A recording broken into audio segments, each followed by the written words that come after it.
And thank you very much for your kind words. And congratulations on organising a much needed conference on the right to housing. I'm delighted to be back in Cardiff. It's a great city, wonderful universities, and I've always thought Wales was far too modest about Welsh achievements. I come from a working class background, and I was very puzzled when I came to learn and practice human rights that here in the United Kingdom, the right to housing is not regarded as a fundamental human right. Why isn't it as important as freedom of speech and freedom of religion? Particularly as the basic theory of human rights is that all human rights are equal and divisible. But that is no longer our experience in the United Kingdom. And it was only when I started working at the United Nations in South America and for 5 years after apartheid in South Africa that I realised a growing number of countries regarded these socio-economic rights, including the right to housing, as an important underpinning of democracy and an underpinning and key component of the rule of law. So this morning, within my allotted time, I want to do three things. I want to show, firstly, in medieval times there was a law, the sister of Magna Carta, that protected the right to housing. So the right to housing is neither new, or for those who are concerned about such things, foreign. It's homegrown. I want to explore with you whether we're in violation of international law by not having a right to housing, and what lessons can we learn from the avoidable tragedy of Grenfell Tower. And I want to call for a UK-wide public inquiry or national commission into should we have a right to housing, what would it look like if we had it, and importantly, how do we get there? It's a good time to be considering this, because this is the 70th anniversary of the first time in modern times that the UK recognised that everyone has a right to housing. And on December the 10th, it will be the 70th anniversary of the Universal Declaration of Human Rights that enshrined that. Now, it wasn't imposed upon the United Kingdom. We had a key role in drafting it. So I stress in modern times, because just over 800 years ago, in 1217, a forgotten royal charter was sealed. It was more magna, greater than Magna Carta, because the nature of the rights it enshrined affected a far greater number of people and had a far greater beneficial effect. And its legacy contributed to the Universal Declaration of Human Rights. Now, although it's titled Carta de Forester, or Charter of the Forests, sounds as if it only ought to be of interest to medieval scholars or environmentalists, it enshrines the right of people in modern terms to socio-economic rights. And there was also in Wales a Hywel Dda, a similar treaty. And it included housing rights. And not just, as the title suggests, in forests, because forest was a Norman term, which included villages, towns, heathlands, a great area to which royal forest law applied. And you think, well, why is the Carta de Forester important now? It protects, for example, the right to collect wood. Why do we need that now? Well, in medieval times, wood was the essential building tool. And unless you were of noble birth, wood was what you built your housing of. And so you had, from 1217, the beginnings of a right to housing recognised in England. And it wasn't a right that only existed on paper, or at that time on vellum, because there are cases where people successfully petitioned and won back the right to housing. And it enshrined legally protected rights that protected the vulnerable against the powerful, and not even the king could violate it without impunity. As Michael Caine would say, not many people know that. So, why is it important in the 21st century that we achieve and recognise the achievements of Carta de Forester? Firstly, it shows we once acknowledged, as a growing number of democracies do now, that housing is a fundamental right and cannot be taken away. Secondly, as we move towards Brexit, it's a right which has wholly British origins. And people who argue we should take back control, this is part of taking back control, resuscitating the right to housing first recognised in medieval law. So having established that the right to housing was actually a part of British tradition and British heritage, I want to explore with you whether we are violating our international legal obligations by not reviving and modernising our right to housing. Because the UK did not stop when it helped draft the right to housing in the Universal Declaration of Human Rights. It also voted in favour of it. And then it was one of a number of members of the United Nations that wanted to transform the right to housing from a non-binding international law into a binding treaty. And the UK is party to the International Covenant on Economic, Social and Cultural Rights, which in Article 11.1 binds the United Kingdom to guarantee to everyone a right to housing. But unlike the European Convention on Human Rights, we haven't brought back home this right which we originally had 800 years ago. Now, just because we haven't brought it back home does not mean we are free from international legal obligations. The UK still has to report in public about progress it's made on the International Covenant on Economic, Social and Cultural Rights. And under the Covenant, the right to housing should not be interpreted in a narrow or restrictive meaning, which equates it merely with shelter or with a roof over one's head, as important as that is. Nor should housing be viewed exclusively as a commodity. Rather, according to our international legal obligations, housing should be seen as a right to live somewhere in security, in peace, and in dignity. And the right to housing is regarded under international law as an aspect of our right to dignity of all, irrespective of income. And Article 11.1 of the Covenant builds upon the Universal Declaration, not just by protecting our right to housing, but by protecting our right to adequate housing. The UN Monitoring Committee sets out very clearly what it means to be adequate. Adequate housing must contain certain facilities essential for health, security, and comfort. It must be habitable in terms of providing the inhabitants with adequate space and prohibit structural hazards. This would include not having combustible cladding and also having sufficient fire exits. The physical safety of occupants is a key aspect of our right to housing. And there's actually a whole interlinking network of international laws, including the health principles of housing, adopted by the World Health Organization in 1990.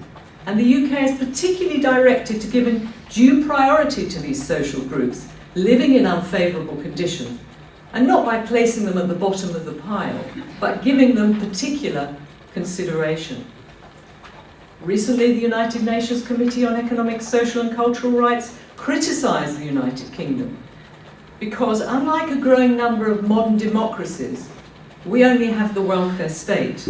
And the welfare state is a political creation, which means that political parties, when they reach governments, are able legally to dilute it.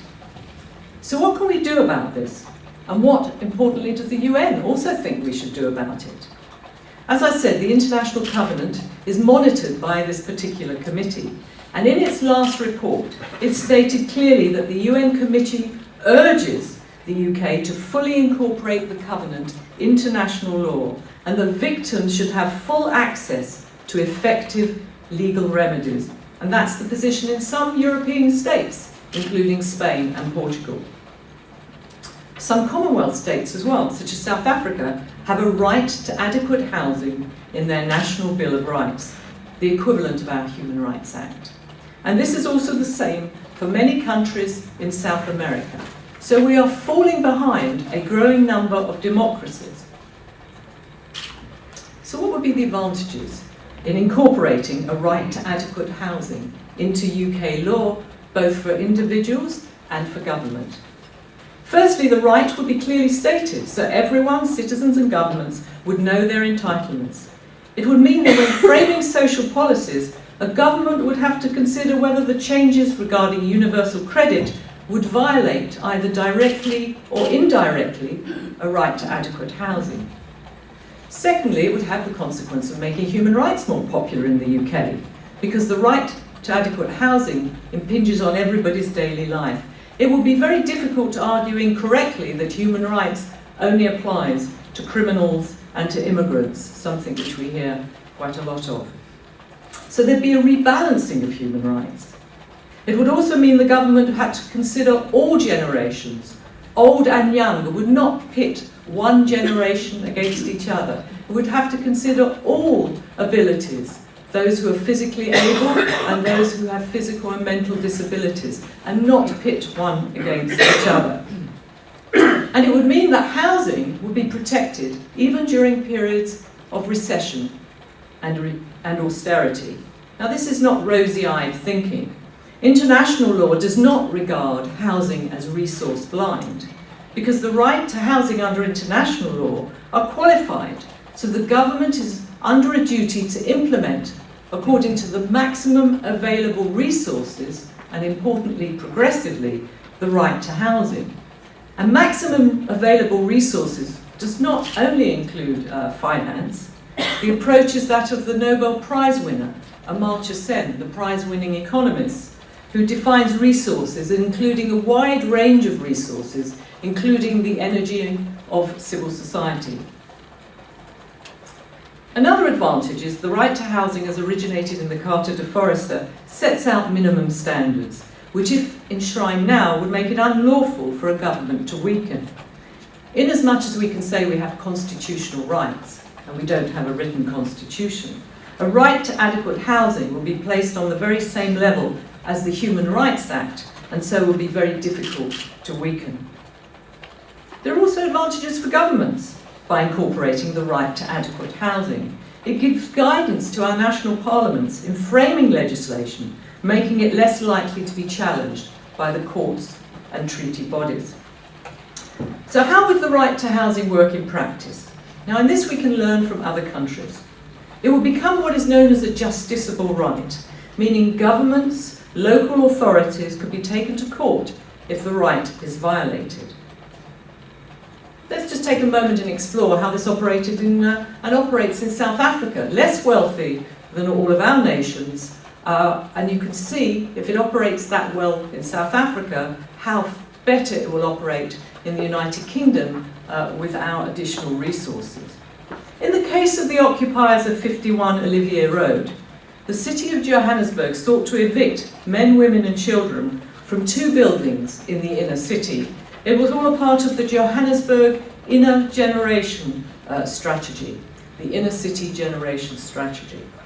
The city alleged that the living conditions were unhygienic, which they were, and constituted a fire hazard, which they did, but they had refused to offer the occupiers suitable alternative accommodation. Forced evictions would likely result in residents becoming homeless or being forced to relocate to areas at the periphery of the city, where they'd lose their livelihood, weaken bonds with families and with friends. Before hearing the case, the Constitutional Court of South Africa ordered the parties to engage in a meaningful dialogue to see if they could agree on a mutual solution. So how do people with a minimum of power, some of whom who are literate, negotiate with the largest, most powerful city council in South Africa? The court defined meaningful dialogue. The council has to take account of the vulnerability of the occupiers and design the negotiations accordingly, so that those who can read and those who cannot read can equally take part in the negotiations. On the other hand, the occupiers could not reject absolutely everything that was put before them, and the parties reached an agreement. The agreement provided for the occupiers of both properties to be provided with affordable, safe accommodation in the inner city, where they would live securely and be secure against eviction.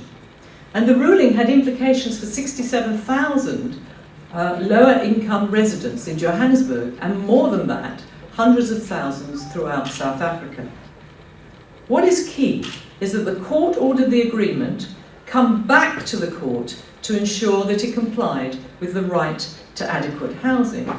And it's very important because it actually minimises court interventions and removes the courts from directly engaging in designing social policy. It's a model here which would be open for the courts to develop, and will be a very helpful way of resolving disputes equitably in accordance with the right to adequate housing.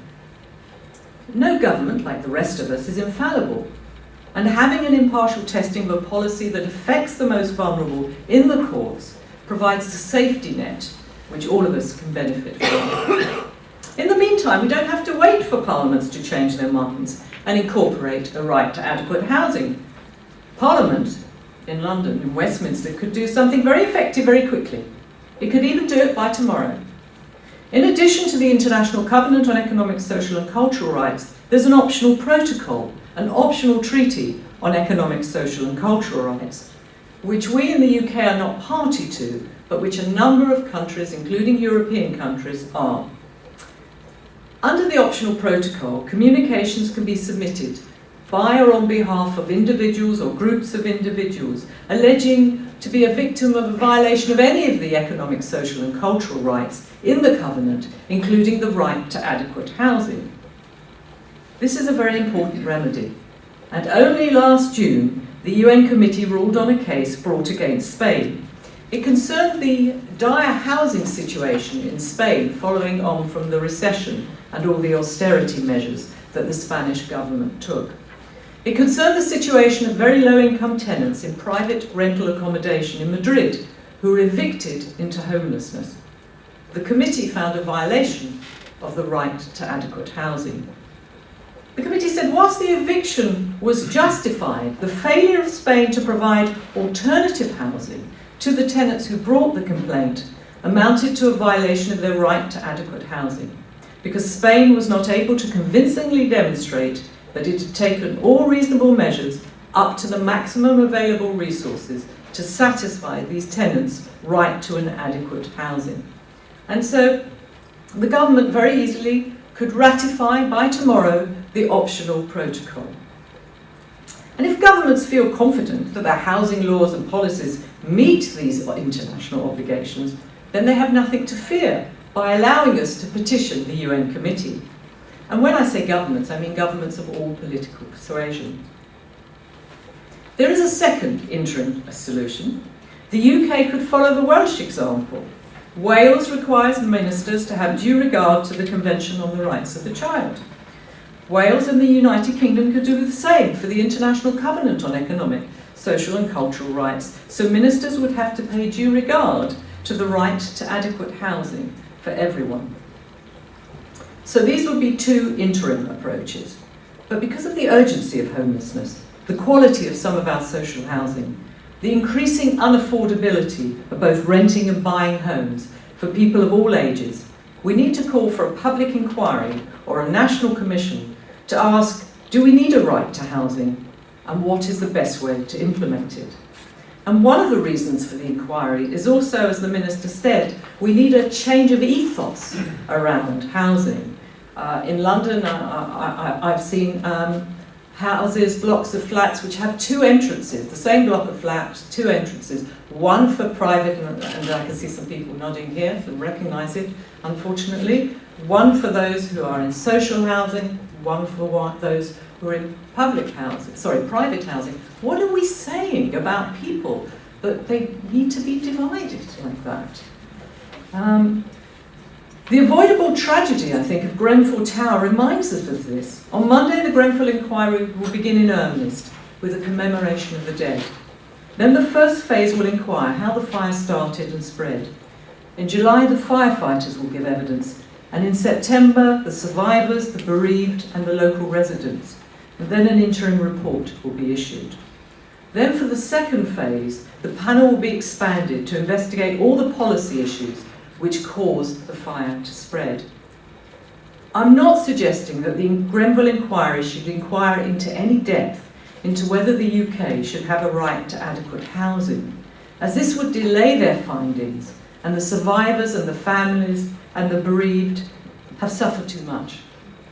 There does, however, need to be a separate right to housing inquiry, independent but appointed by the government.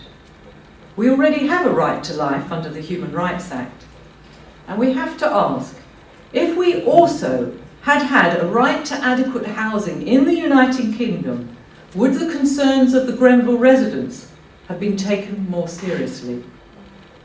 Could Grenfell have occurred in a country which protects the rights of everyone to have adequate housing? Thank you very much.